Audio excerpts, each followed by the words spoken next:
আমরাই বোধহয় last generation যারা মা ঠাকুমাদের সেই পুরনো রান্নাগুলো খেতে খুব ভালোবাসি আর করার চেষ্টাও করি।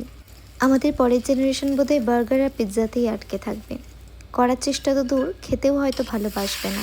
সেই ছোট ছোট মাছের পেঁয়াজ দিয়ে ঝাল, মাছের ডিমে তেঁতুল দিয়ে টক, বড়ি দিয়ে পুঁই শাক বা পালং শাক।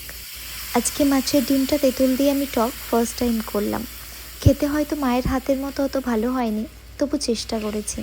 আমার বাপি খুব টক খেতে ভালোবাসতেন। যখনই বাড়িতে তেঁতুল দিয়ে কোনো টক হতো, তখনই বাপি দেখতাম কাঁচা পেঁয়াজ আর কাঁচা লঙ্কা দিয়ে ভালো করে ডলে তারপরে টকটা খেত।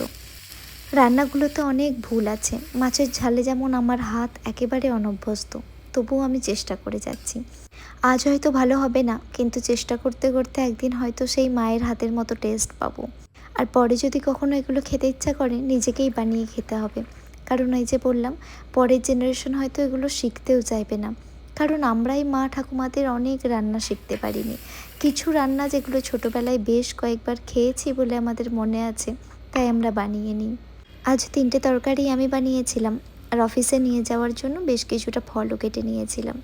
সিজনাল ফ্রুট এখন জাম আমাদের বাড়িতে প্রায় আসছে। একটুখানি বিট নুন দিয়ে ভালো করে মাখিয়ে একটা এয়ারটাইট বক্সে নিয়ে যাব।